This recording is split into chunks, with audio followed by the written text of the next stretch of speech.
Sa ating lahat. Yung Tagalog ba ako?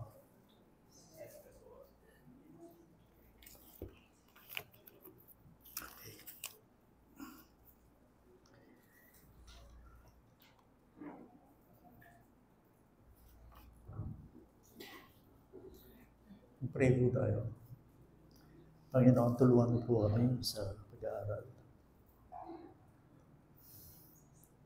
Tanging kapangyarihan mo lamang ang pwedeng makapagbukas ng ating mga puso.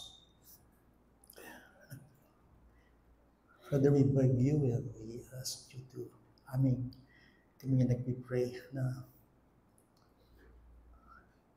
kayo gumalaw at kumilos sa preaching na ito, makapagdit ito ng kabusugan, kaliwanagan, even Lord, minsan pagtutuwid sa buhay po natin.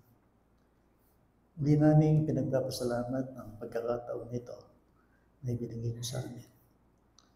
Hanggang sa makarating kami doon sa, meron po kami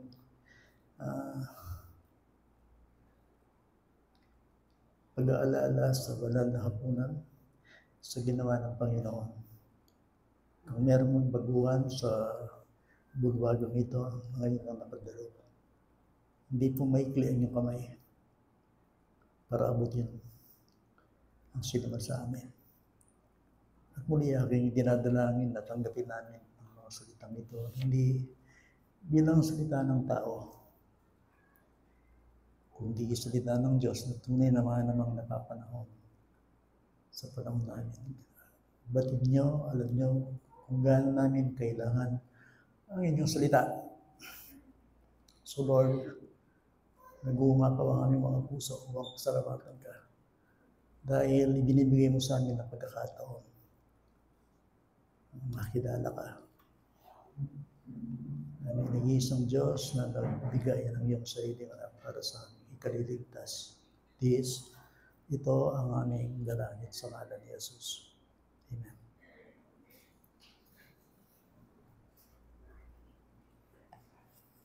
Tignan ko muna. Okay.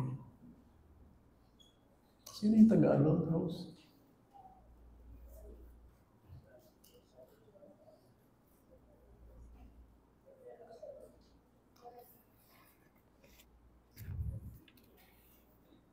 Okay. Ito yung part 3 ng Christian Warfare, the source of our strength, yung subtitle ito sa iba. Ito yung part 3. At remember, kay Paul, ang ibig sabihin ng Kristiyano ay pakikilahok sa labanan. Participation in a battle. Ulitin ko yun, para kay Pablo, pag sinabi mong Kristiyano ka, ang Kristiyano nito ay lalahok sa hukbo ni Yesu Kristo upang makipaglaban. Ang laban nito ay invisible. Hindi siya nakikita. Spiritual conflict, spiritual battle. Kaya nga, sinuri ni Paul yung Ephesians chapter 6 from verse 10 hanggang verse 17, ang buhay kay Pablo ay struggle. It is a life of conflict, life of struggle, battle. Kaya nga ang kanyang panawagan sa mga Kristiyano ay magsandata at magpalakas. Ibig sabihin, lulusog kayo, haharapin ninyo ang inyong mga kaaway, so isuon ninyo ang baluti ng Diyos. Ang panlaban tamo mo, ang ating panlaban lamang sa pagharap natin sa mga espiritual na hukbo na hindi nakikita ay walang iba kundi ang Diyos. Kaya nga po, ako po, sinasabi ko po lagi sa inyo, maging okupado tayo ng Diyos, ng Panginoon Yesu Kristo, ng kanyang salita. Kasi alam natin, ang daigdig ay lalala at lalala sa kanyang kalagayan. Subalit ang mga anak ng Diyos na tinawag ay patuloy nilang maranasan yung magandang tagumpay. So, tinatawag tayo ni Pablo na magpakalakas, to be strong in the Lord and in the power of His might. Okay, dalawa yun ha. Dalawa lang yung bibigyan mo ng diin dito bago tayo magkukunan. Okay? Ano yun? Please listen to me. Please listen to me. Nung Christian mo kayo, at least ako magseryoso kay Diyos, tigil ko, binigay sa akin. Ano yun? What does it mean to be strong in the Lord? Namin rin ang Soviet, hindi magpakalakas kay Ginoo. Okay, ano ang ibig sabihin na magpakalakas ka sa Panginoon? Command yun. Utos yun, exhortation. In fact, frequent scriptural exhortation from Old Testament hanggang New Testament sa mga bayan ng Diyos, madalas na sinasabi yung be strong and be very courageous. Magpakalakas ka at magpakalakas. Frequent yun. Ibig sabihin, madalas. Okay, so alam niyo naman tayo bilang Kristiyano, bago tayo matuto sa mga bagay na spiritual, hindi mo pwedeng matutuhan ng buhay spiritual sa loob ng mga minuto. You cannot. Okay? Subalit, kung magtitiwala tayo sa Panginoon, tuturuan niya tayo kung paano ipaglaban ng Panginoon. Remember this, gusto kong nawa kaya kayo, yung laban, hindi laban ng Ginoo. This is the Lord's battle. Yung Kristiyano, hindi siya nakikipaglaban para sa kanyang sarili. Labanan ng Ginoo. Labanan ng Ginoo. You're fighting the Lord's battle. Labanan ng Ginoo. So, dahil laban ito ng Panginoon, kailangan kasama mo siya sa iyong buhay. Ipakikita siya na yung Panginoon, tutula rin ang hubong tutuloy sa tanas, tutula rin demonyo, tutuloy laban ng iyakakit. Hindi natin nakikita yan sa ating mga mata. Subalit pag binuksan ng Panginoon natin buhay spiritual, akita mo ating diablo, ating sanlibutan, ating kasalanan, ating demonyo, ating devils, ating Satan, ay hindi natin nakikita. Now, paano ito nakikita natin? Nakikita natin ito sa pamamagitan ng mata ng ating pananampalataya. Deny of faith. Kapatid ko, muli sabihin kayo yung Kristiyano, mabibiya solidly kay Word of God. Ang salita ng Diyos, ang kanyang batayan, ang kanyang buhay, ang kanyang gabay, ang kanyang liwanag, ang kanyang galaw, ang kanyang kilo, siya'y humuhugot ng kanyang pagkaunawa mismo sa salita ng Panginoon. Kaya nga yung Kristiyano, may kapwedeng maging Kristiyano, walang Bible. Sorry, kung wala pa kayong Bible at kayo ay gusto magsayo sa Panginoon, sabi nga ng biro, ibenta na yung balay mo, sabi kang Bible. Yun ang sinasabi ng iba. I will take that seriously. Bakit? Kasi ang Bible, Revelation, ibig sabihin, bubuksan ng Panginoon ang iyong matang spiritual sa mga katotohanan. May impyerno, may langit. Walang sinasabing purgatorio, ha? Sinasabi ng Bible ko, 2-3 nagkatipon sa kanyang pangalan. Nandito ang Diyos. Of course, nandito ang Diyos. Ama, Anak, Espiritu Santo. Of course. Hindi ko lang sila nakikita, pero nakikita sila ng mata ng aking pananampalataya. Mas maniwala kayo sa salita ng Diyos kaysa isip nyo. Ito, Word of God. Hindi ito nagsisinungaling. Ang nakasulat dito, totoo. Ngayon, meron bang labanang spiritual sa mga Kristiyano? Oh yes. Are you aware? Gising ba kayo sa bagay na ito? Kapag tayo Kristiyano, nakikipaglaban tayo. Inuulit ko, this is the Lord's battle. Istong igayo, nagnanasa kayo talaga na makakilala ang Panginoon. Laban nyo ng Panginoon, hindi mo laban nyo. Kasi nga, ang isang bagay, wala naman pakialam kayo kayong Diablo eh. Yung pakialamanan ng Diablo, may mo rin nakakilala. Hindi kami. Naalala niyo si Jesus Christ at si Peter? Naalala niyo? Wala namang pakialam. Wala namang pakialam sa atin yun. Ang iniisip niya lang, pag ganahan natin may Bible, ayaw niya na lumalim ka at lumawak ang iyong pagkaunawa. Isipin mo ang Diyos, kay Kristo Jesus. Now, Sabi ng exhortation, Ephesians chapter 6, verse 10. Rose, hindi ako kakamali. Rose, ano ba ito? Part 3 na ito? 4. 3. 3. Okay. 3. What does it mean? Ano ang ibig sabihin ng magpakalakas ka sa Panginoon? Okay. Pamamanin na. Kasi sa English, ang maikli lang at ang daling sabihin. So, bibigkasin ko sa English, tapos bubuksan natin sa Tagalog. Ito yun. To be strong in the Lord, you must be in the Lord. Let me repeat that. To be strong in the Lord, you must be in the Lord. Okay? Natatagalogin natin para sa kapakanan ng iba. Pag sinabi ng Bible, magpakalakas ka sa Panginoon, ang ibig sabihin, ikaw ay nasa Panginoon. That you are vitally connected. Ikaw ay nakaugnay kay Kristo. That you are united to Christ by faith. Na kay niyalulog, pag sinabing ikaw ay magpakalakas sa Panginoon, ang ibig sabihin nun, ikaw ay naligtas sa pamamagitan ng pananampalataya sa Panginoong Yesu Kristo.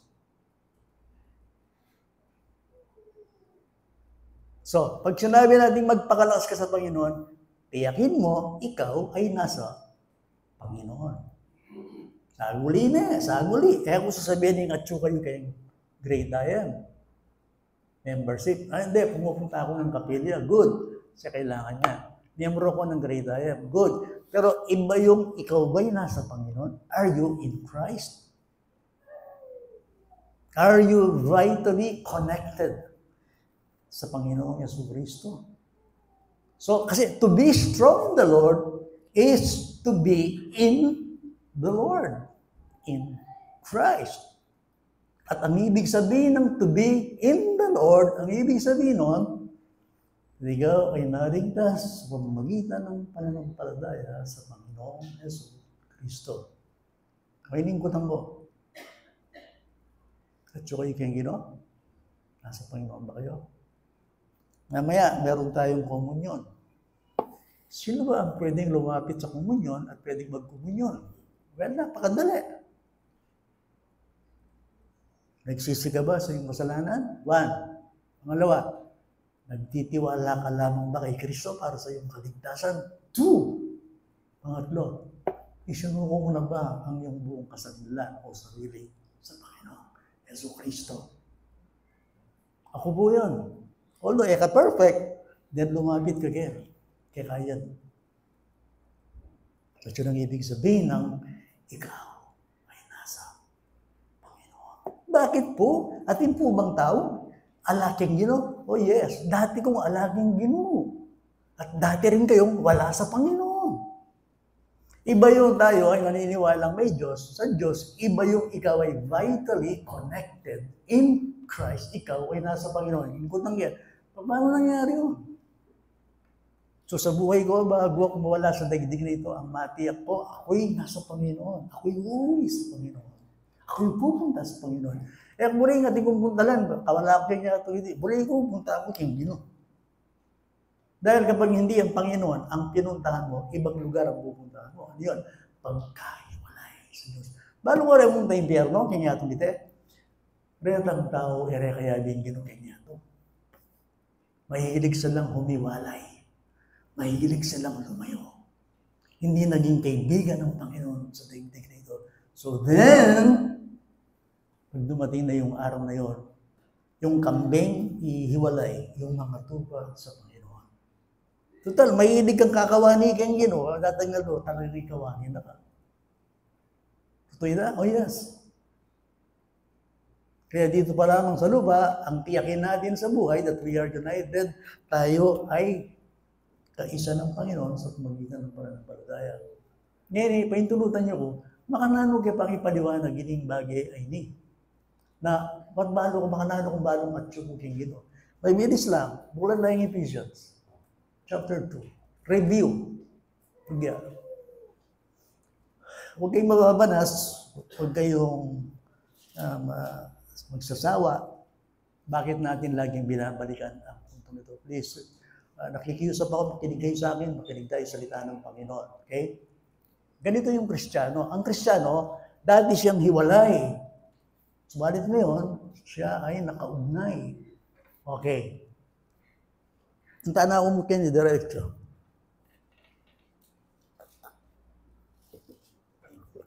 Okay. Kayo nooy, parang tayo kinakausap dito, ha? Hindi tayo Christian.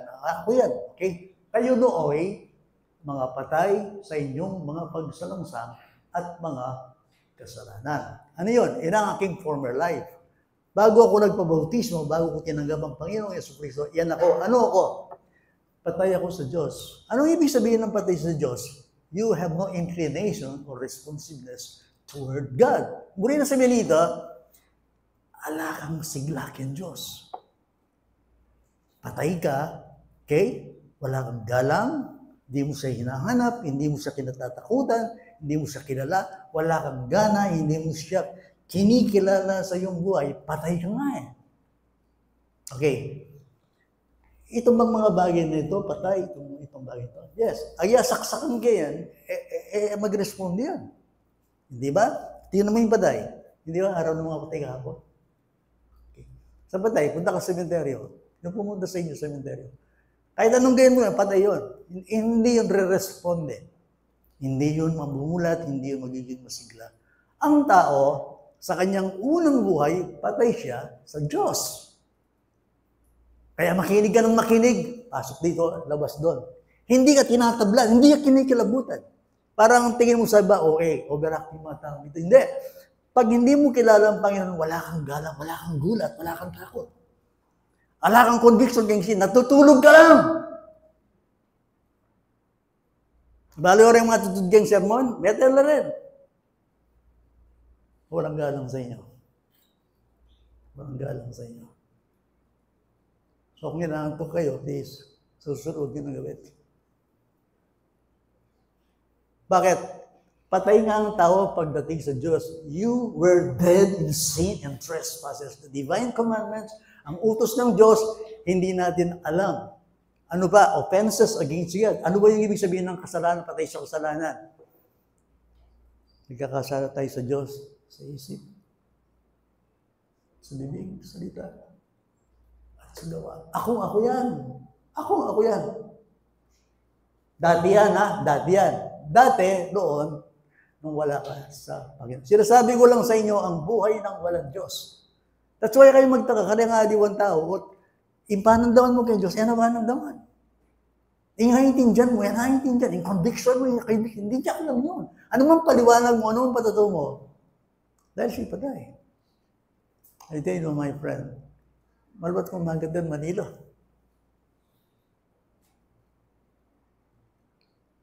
Kaya lang, dumating yung pagkakataon, dinalaw ako ng Diyos. Ito yung sinasabi ko sa inyo. So, na dati ninyong nilakaran, ayon sa lakad ng sanlibutan. Ito, ayon sa sanlibutan.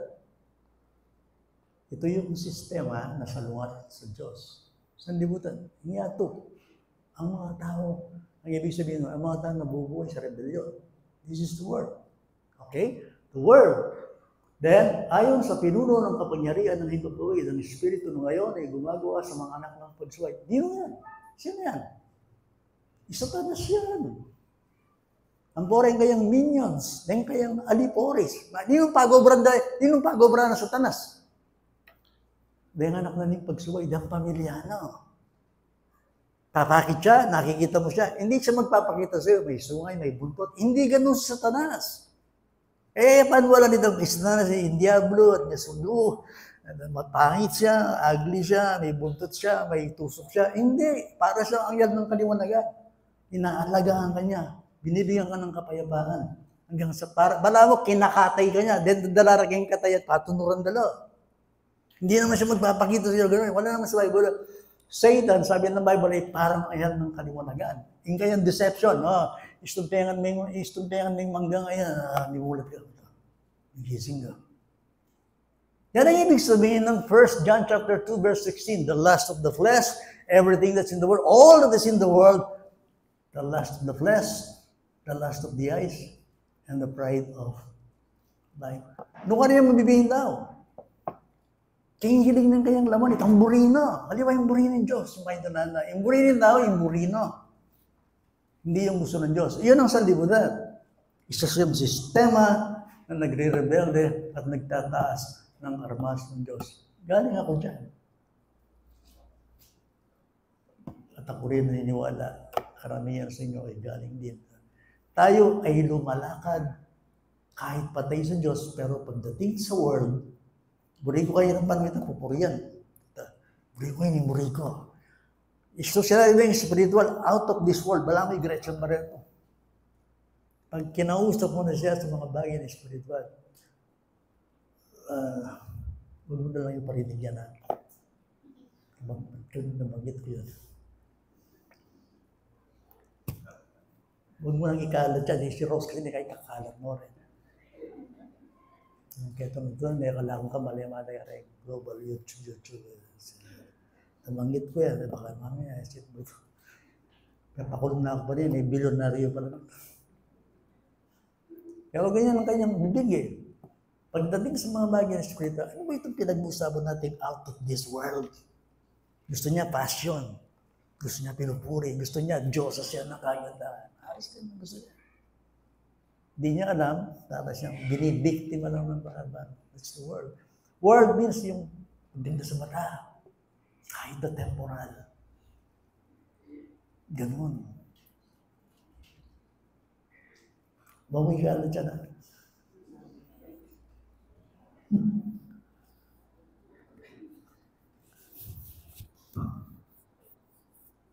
Pero kilala mo yun. Okay. Then, sa mga anak ng pagsuway, so kabilang tayo sa pamilya na kinasusuklaman, na kinaayawan ng Diyos dahil sa kasalanan. But my friend, ito yung gusto kong maintindihan ninyo. Ito yung pinakamagandang pwede nating masabing binigkas niya po sa Pablo sa Bible. Verse 4. Verse 4. Sabi niya, ngunit ang Diyos. Ikit-check? Anong ibig sabihin niyan? Well, yan ang ebanghelyo. Yan ang kaligtasan. Tayo ay naligtas, hindi sa ating sarili. Hindi sa ating sariling gawa. Hindi sariling kabutihan. Tandaan ninyo, makakulong tamo kayang dalugdong. Ignorante tamo, mang tamo, papahamak tamo, mete tamo kin, tayo pa ito ng Diyos. Ba't tinanggap si Jesus? God. But God. This is the saving gospel of Jesus Christ. Halimbawa, ating may ligtas kaya tinggap kay Kristo, may bautismo, aking lalagay kinunilita. That is grace. That is grace. That is saving grace. But God. God. Kakalimutan niyo. Yan yung gospel. Gospel means good news. Na yung tao, kung pinabayaan siya ng Diyos, ako, lahat tayo mapapahama. Mamamatay tayo saan? Kamatay kayong cancer, ali, kamatay ka rin. Kamatay kayong aksidente, matay ka kayong kasalanan. Ngayon, sabihan ko na kaya kayo ni, nung buri mong karganing kasalanan mo, sige, kargan mo. Pero yung kasalanan mo, yung presyo, yung punishment, ay dinala ng, kaya nga ito, aadalahanin natin yung kanyang ginawang sakripisyo on the cross of Calvary.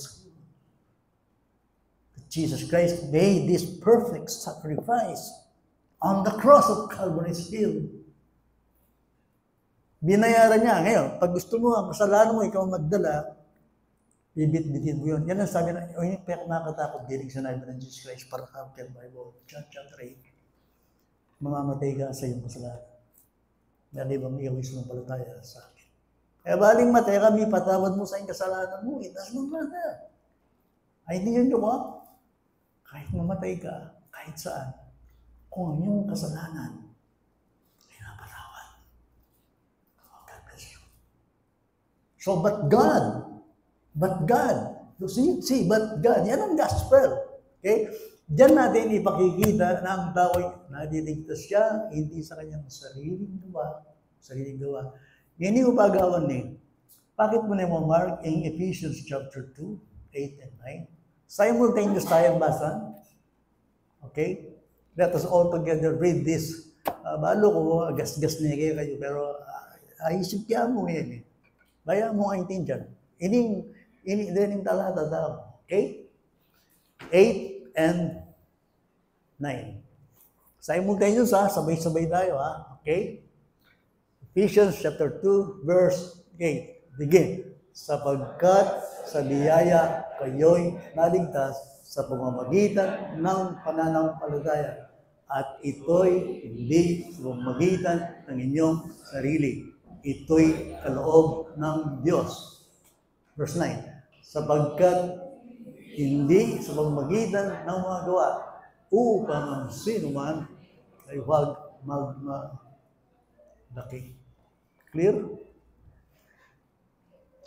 Clear as crystal water. Ngunit ang Diyos. Kaya nga, ang Kristiyano, agyan na kalya problema, yung Kristiyano, agyan na kalya problema, lalako yung pasasalamat. Itang thanksgiving. In komunya na yan, in simbolo na yan, mapagpasalamat tamo kay Diyos, kung gawa ng sakripisyo, inandugning kayang sariling anak. Ibinigay niya ang kanyang sariling anak, bayubay sa krus ng Kalbaryo. Perfect sacrifice, the Lamb of God that taketh away the sins. The word, siya namatay, binayaran niya ang kasalanan, nagsakripisyo siya. Kaya nagpapasalamat tayo. Bakit ganon? Dapat sana tayong lahat ay parurusahan. Mga anak tayo ng kapukutan. Yan ang gusto kong intindihan ninyo, hindi natin deserving yung kaligtasan. Yan ay biyaya. Kaya nga, sapagkat sa biyaya kayo naligtas, hindi sa inyong sarili. Ito'y kaloob ng Diyos. At nangyari yun, nung ibinigay niya ang kanyang sariling bugtong na anak. Malinaw sa inyo yun. So, bakit ako naligtas? Dahil sa biyaya ng Diyos. Kaya ako pala tinanggap si Kristo. Kaya pala ako nagsisi. Kaya pala, but dati ako ay thinker. Dati lang akong gana. Ako pa ito na. Dati hindi ko maunawaan. Ano ba sinasabi ito? Anong Bible? Ba't gano'n dati? But now, amazing grace, how sweet that sound, that saved a wretch like me. I was once blind, but now I'm found. That's why I was lost, but now I see I was blind. See, ang amazing grace, kanong mo. Although, sometimes, siyempre, ang dami nating pagsubok sa buhay, pero kahit ganoon, binabalikan lagi natin yung pag-ibig ng Diyos na sumaatin. Then, titignan natin yung verse 6, Mark chapter 2. ng Colossians. At tayo'y minuhay na kasama niya at pinaupo kasama niya sa sangkalangitan. Ano yung ibig sabihin ng binuhay? O yan yung regeneration that God has given us spiritual life within. May born again tayo. Born from above. In Greek word na niyan, ay binuhay niya kay Kristo. Dating paday, binuhay niya tayo kanino? Parang may baring Kristiyano ano siya? Christ-centered niya. Gusto niya makita si Kristo. Gusto niya makilala si Kristo. Mahal na mahal niya si Kristo. Kinikilala niya si Kristo. Sino may gawa nun? Ang Diyos nun. Kasi ang ginagawa ng Diyos sa atin, dalhin tayo kay Kristo, dalhin tayo kay Kristo, dalhin tayo kay Kristo. Buhayin tayo kay Kristo. Patawarin tayo kay Kristo. In blessings na ng Diyos, kanya ito, i-cry. God so loved the world that He gave His only begotten Son. He is the gift of God. Ayan, magpasko na naman.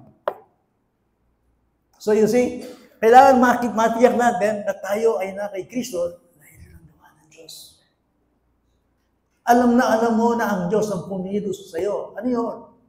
Nakamangilapit kang Kristo, nang nakilapit ka iba. I know, at intention kaya sabihan ko. I know, hindi magaling unawain ito. Kaya lang, pinakikita ko sa inyo, ano ang ibig sabihin ng nakay Kristo. Ang nakay Kristo ay naligtas sa pamamagitan ng biyaya through His faith in the Lord Jesus Christ. Meron niya yung instrumento ng Diyos para iligtas ka na ito. Faith.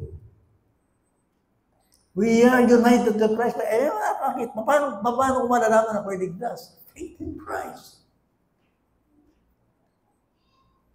Lahat ng blessings binigay sa atin. Buksan natin ngayon ang chapter 1 ng Ephesians.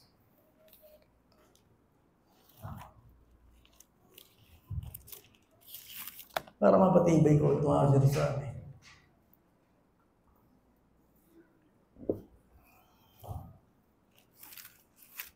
Ito yung spiritual blessings in Christ.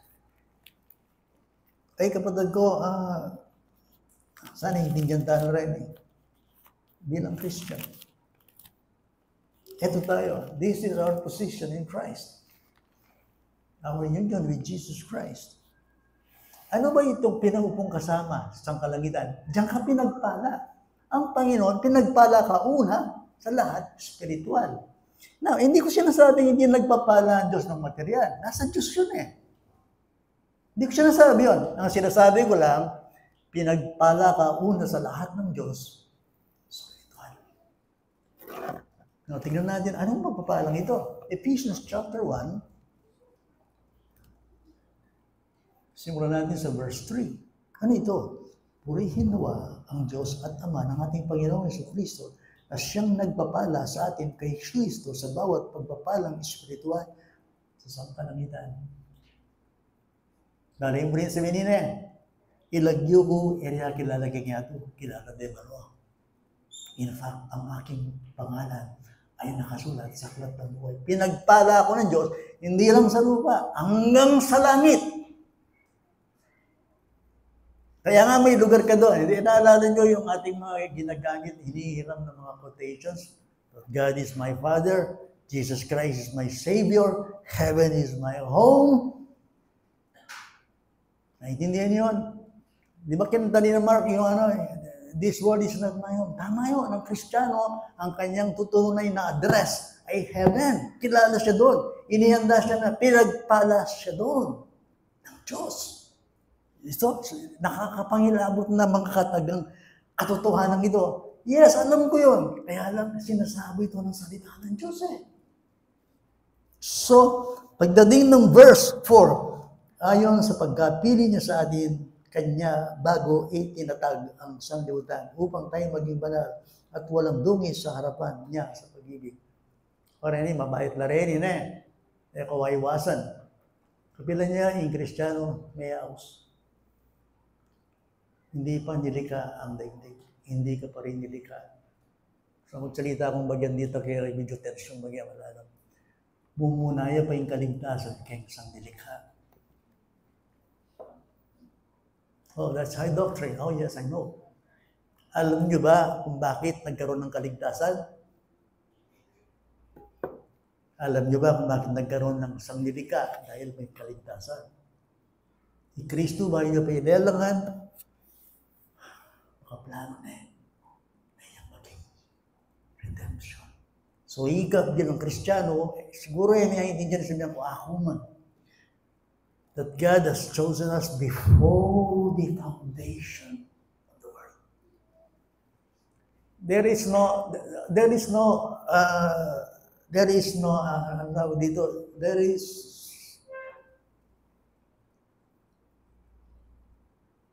nakalimutan ko.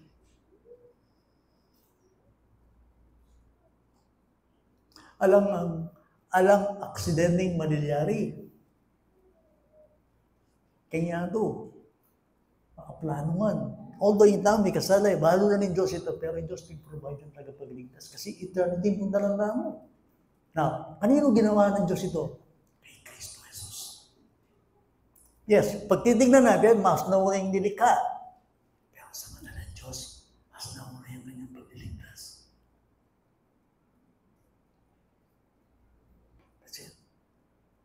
That's why all things work together for good. Eh, kaya kayong kaligtasan doon ay ang mura. So, sa akin, siyempre, nauna yung sanglika, nagkasalang tao, dumating si Kristo, pero sa mata ng Diyos, sa kanyang plano, sa kanyang revelation, Jesus Christ was the Lamb of God before the foundation of the world. Ayon sa pagkapili niya sa atin.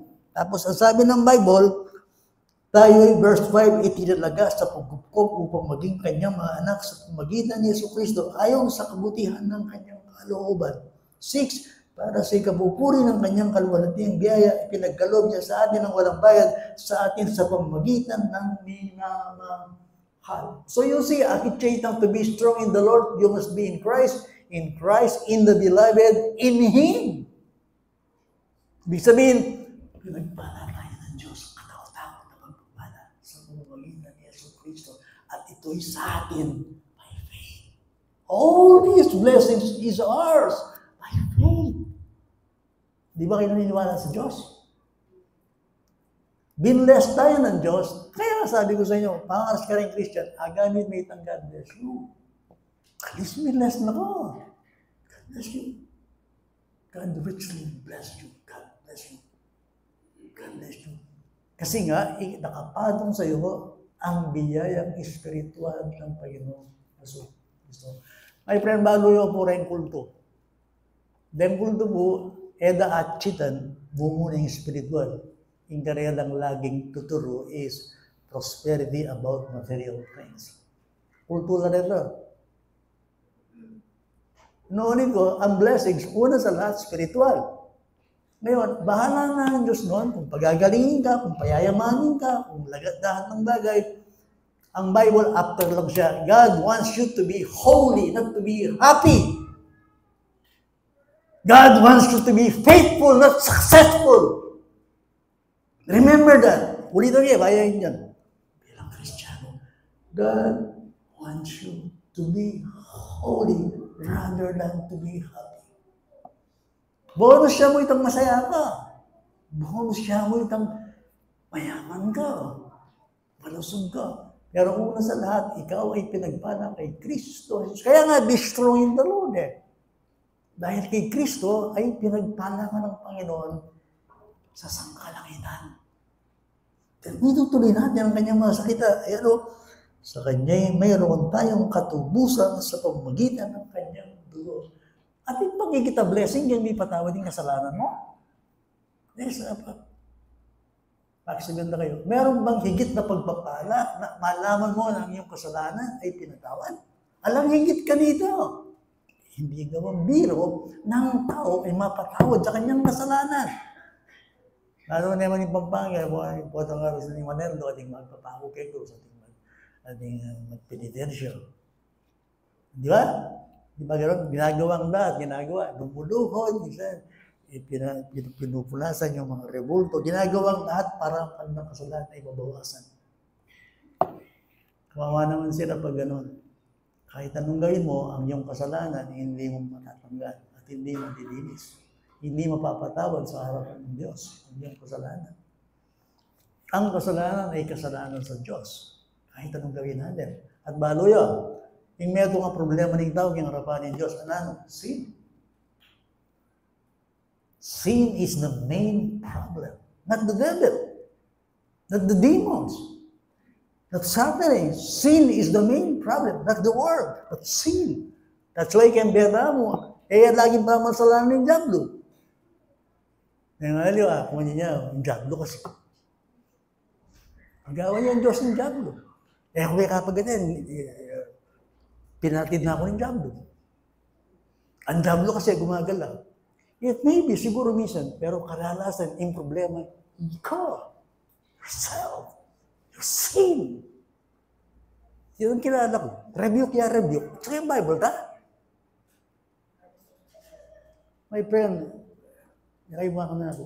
Re-rebuke yung Diablo. Christ mo pwedeng mag-rebuke kay devil. Not true. Sabi na resist. Mo, hindi niya. Bisang paliwanag ko rin. Re-rebuke ka, re-rebuke, re-rebuke ka, re-rebuke. Hindi yan naman, bala mo yan ang gagawa. Gagawa yun, gagawa ka. Even sometimes, your sin is the main problem. Pero, sinordainig na yung sinta mo. Sa Kanya, in Him, in Christ, napatawad ang iyong kasalanan. Inuulit ko, folks. Inuulit ko. Kung buri mong karaganing kasalanan mo, ikabala. Idad na kang 80, 70, kapamisip. Idad na 60, kapamisip. Ebalin tumuha ka eh. Ebalin tumuha ka. Kasama matay matulong kasalanan.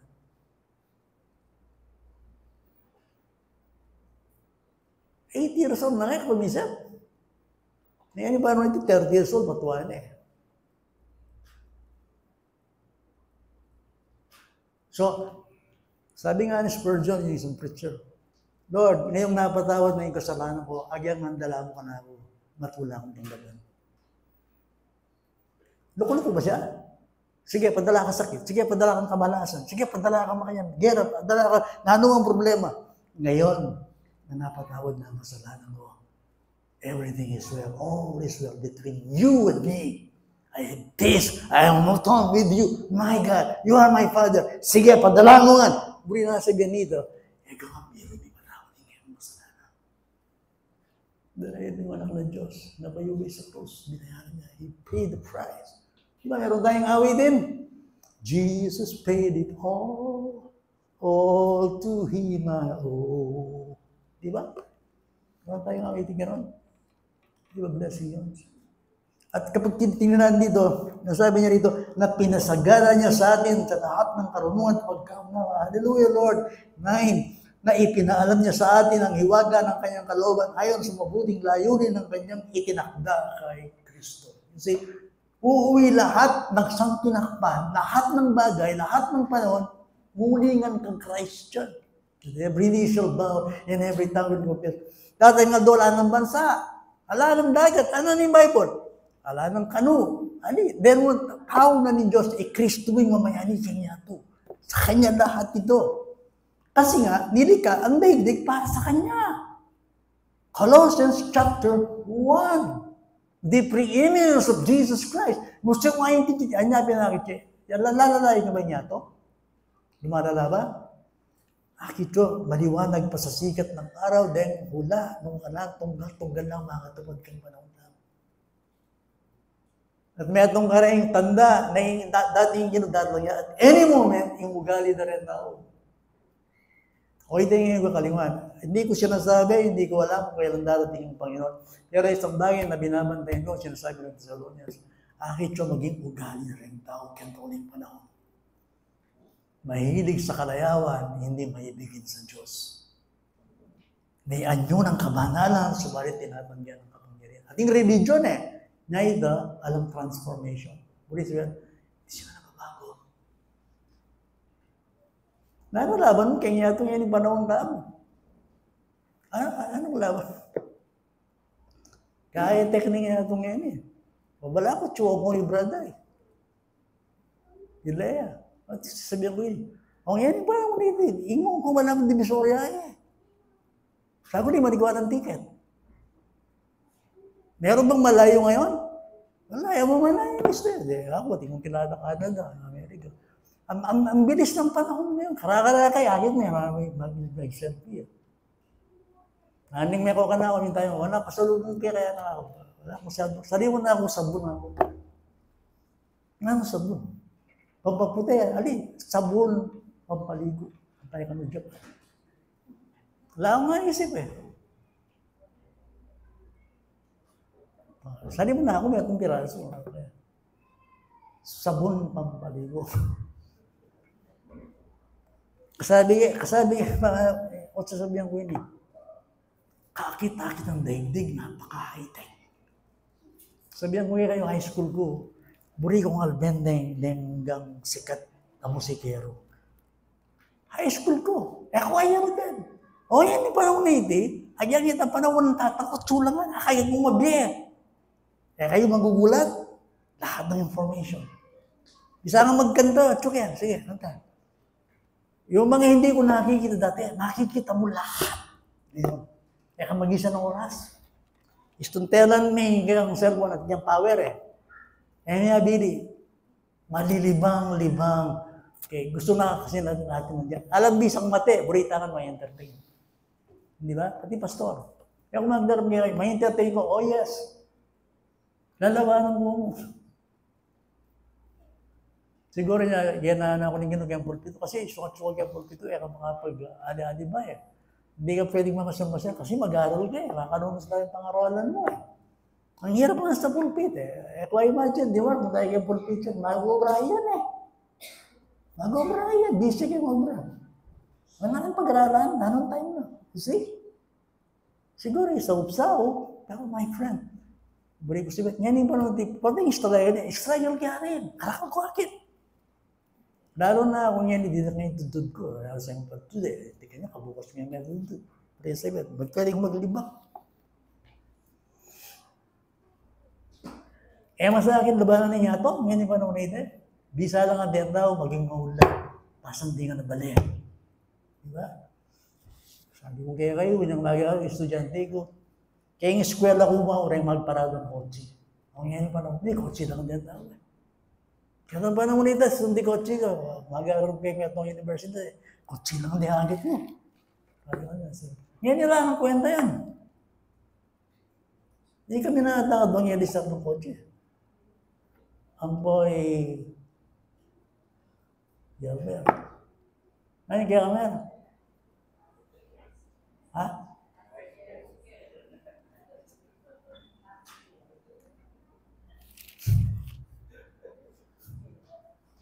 Bulisa ka to.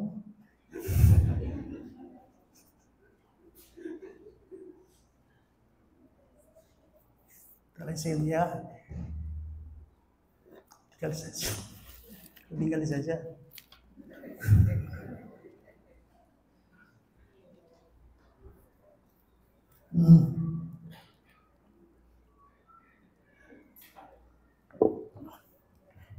Tapos ako dito. So, ako ay nag-challenge sa'yo para sugar bale, basa niya in chapter 1 in Ephesians and meditate and thank the Lord. Bakit? Kasi tayong na kay Kristo ay pinagpala tayo ng Panginoon. Kaya nga, yung salitang be strong in the Lord, yun. Yan sa panguli. Pagilagay mga mark yung panguli, yung Ephesians 6:10.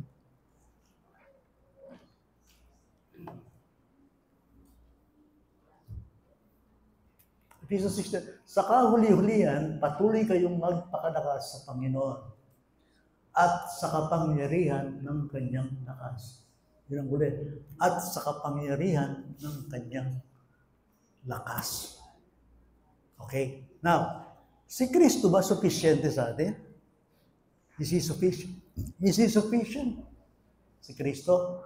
Ibig sabihin ito, patatagpuan ba natin kay Kristo lahat ng ating pangangailangan? Yes, my friend. Yes, my friend. Sabi ng Colossians 2:10, you are complete in Christ. Anything. Totoo yung sinasabi ng Philippians chapter, 4, pangaliwan ko, 19, and my God shall supply all your needs according to His riches in glory. Alam niyo ba kung sino ang inyong Panginoon? Alam niyo ba kung sino ang inyong tinanggap? Yan si Jesus Christ, ang anak ng Diyos. Ano sinasabi ng Bible sa Kanya? Matthew chapter 28, verse 18, all authority in heaven and on earth has been given to me. Lahat ng kapangyarihan sa langit at sa lupa ay binigay sa akin, ibinibigay ko sa inyo. Remember this, nung nandito si Kristo, anong ginawa niya? Nung nandito si Kristo, may mga sakit na hindi niya kayang pagalingin? Sa hipo lamang ng Panginoon at sa kanyang salita, gumagaling ang mga may sakit. Bakit sa ganon? He's God. He's Lord. He's sufficient. Sapat siya. Kaya nga, magpakalakas kayo sa kapangyarihan ng kanyang lakas. Naalala niyo si Kristo, dahil pasyente na may misa, ano man nakakit. Naalala niyo yung faith ng senturyon? Ano sabi ng senturyon? Aking alipin ay paralitiko, nasa bahay, may sakit. At pinahihirapan siyang sa isang kahirapang napakasaklap. Parang ganun yung paraphrase ng talata yun. Matthew chapter 8, the faith of a centurion. Anong sabi ni Kristo? Munta ko, pagalingan ka. Anong Kristo na? Kaya sinabi na nining centurion, ano kaya kung Kristo? Hindi ka, Lord, kung karapagdakot pampalan mo. I am not worthy to have you come into my roof, under my roof. Ako karapat dapat, pero Lord, sabihin niya yung salita. Sabihin mo lang yung salita at gagaling ang aming lingkod. Ano sabi ni Kristo? Sige, ayon mangyayari sa'yo ang iyong pinaniwalaan. Let it be done unto you because you believe.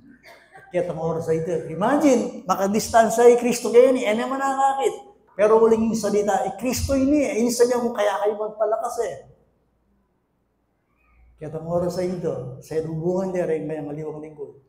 Magaling na po yung alipin. Kapitan niya, namin yung oras na yung galing. Kaya yung oras na yun, naalala niya sa oras na yun, sinabi ni Jesus. Sige, umayo ka. Naalala niyo isang lalaki, maging alunin nga na mamatay na In chapter 4, ng Marcos, basta niyo, tsurit. Ang anak niya malapit nang mamatay. Tapos sinabi sa Panginoon Jesus, Sir, magbaba na ka, punta na niya, ining na ako, mamatay na Ano naman yan?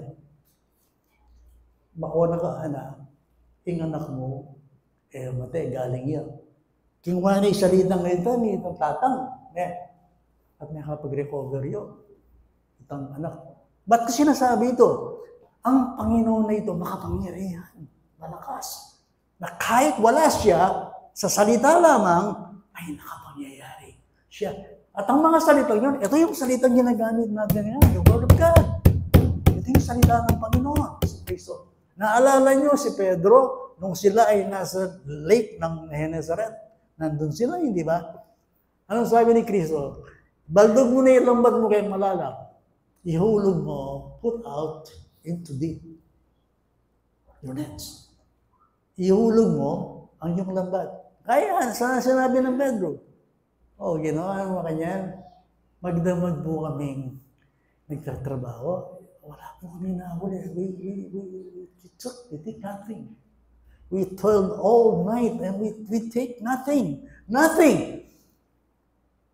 Subalit, huling sinabi mo, baldog kay lambat ko. Sige, ihuhulog ko ang aking lambat. Dahil bilyari. Andiyan yung salita ng Kristo, kinauna. Kahit nararanasan nila, hungkag, walang huli. Kahit na expert kami, walang huli. Magdamag kami, pagod na pagod. But at your word, I will lay down my nets. I will. Nangyari. Nung ihulog niya ang lambat niya, dibildog niya, minta naman natarengasan kitang karela lambat. Halos masira yung karela lambat. Ano sabi niya? Dumawad ka namin.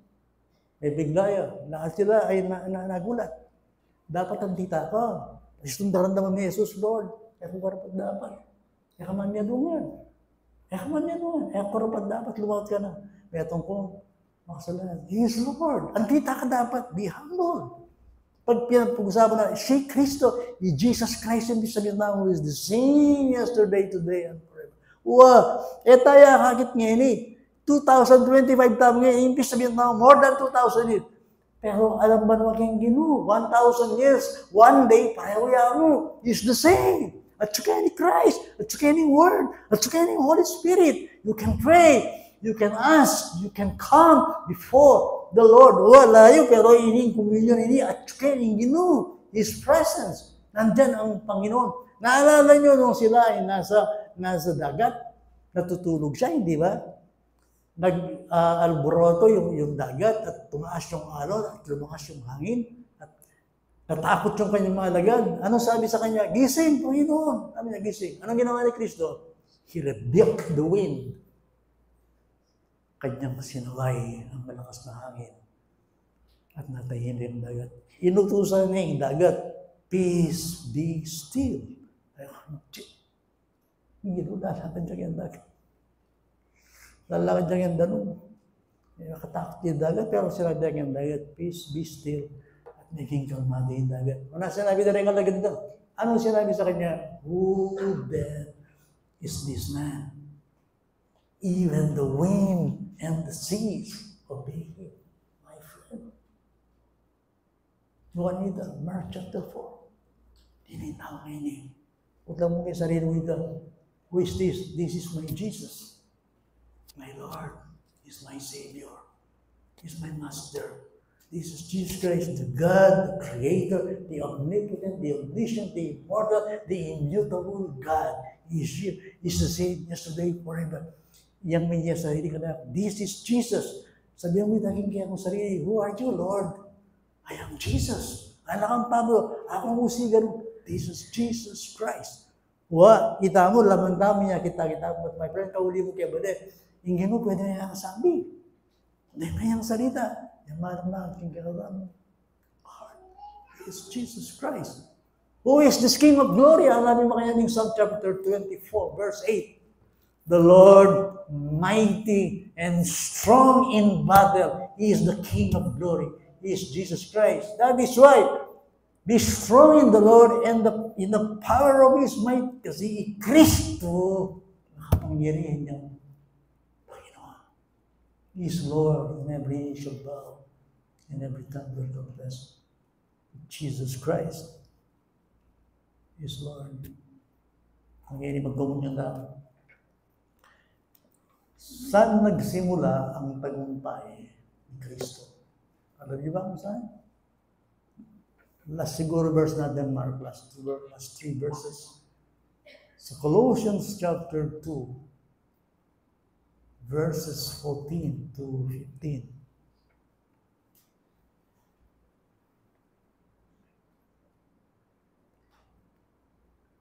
Pinutol ko clear naman ito, na pinawi ang sulat kamay na laban sa atin, sa mga tungkuning salungat sa atin. Ito'y kanyang inalis at pinako sa krus. Inalisan niya ng sandata ang mga pinuno at mga may kapangyarihan at sila'y ginawa niyang hayag sa magla na nagtatagumpay sa kanila sa pamamagitan nito. Bago yun, nung rin niya sinambuti Kristo, ang krus. Yapin niya. There, He conquered death and hell and sin. Kailangan naintindihan namin po at yung demonyo, ating kasalanan, pero pagtagumpayan ng Kristo, yes, son, krus. Sa cross. Sa cross. Where He fight, there He conquered. The cross was the center of this battle. Yung krus yung sentro ng labanan. Yung krus. That's why yung bayo ni Panginoon yung krus. Nung pwede mo ilabas mo, irampas mo ako yung sarong niya. Itang sarong nito, kasi iwanan ng Diyos kayong kasalanan, ibagsak na kayo yung kasalanan ko. Iala yung kasalanan. Ingin wala yung kasalanan. Pati tayo kinus, nakatakot yung krus Bakit? Parusa na yun ng Diyos yan Bayaran na yung presyo, yung kasalanan ko, yung parusa ko. Bayaran ng Kristo. Yan kung pwede lang, ama ko, ilambas mo sa akin ang sarong nito. But nevertheless, not my will, but your will be done. Kaya nga, ano ba yung ika-6 na huling wika? Sino ba nagsalita dito? Yan ay sigaw ng tagumpay. Sino? Ano sabi? It is what? It is finished. It is finished.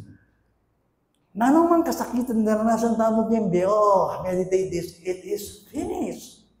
It is finished. Death, hell, sin, all finished. O tayong tamong struggle. Mga nito, ilaban mo, ilabanan ng Ginoo.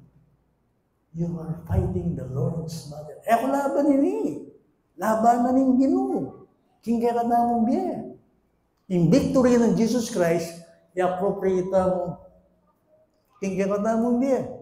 So, in cross, there He fought, He fight, there He conquered.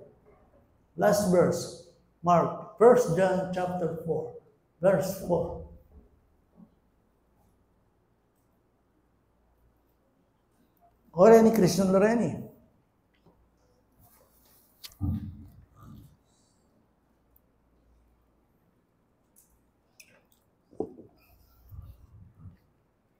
Kayo'y sa Diyos, mga munting anak, at inyong dinaig sila, sapagkat siyang nasa inyo ay higit na dakila kaysa nasa sanlibutan. Kaya English, sabi ko hindi, greater is He that is in you than he that's in the world. Preach this to yourself many, many times. Preach this. Preach this to yourself. Christian, do. Greater is He, Jesus Christ, the Holy Spirit, God, that is in me, than he that's in the world. Than he that's in the world. Than he that's in the world. Preach this to your life many, many times. Preach this. Preach this. Para maging gano'n sa sarili, mas makapangyarihan niya. Mas dakilaya, ingat ka na ako. Isa akin at suling sandibutan. Hindi.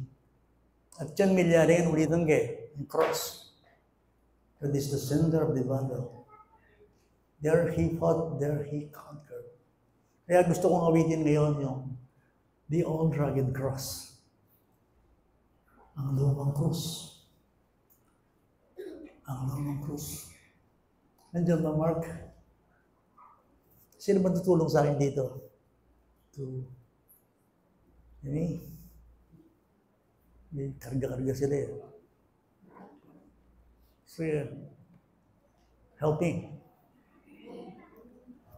Sa ating mga Kristiyano, yung cross ay hindi kahihiyan. Hindi tagumpay.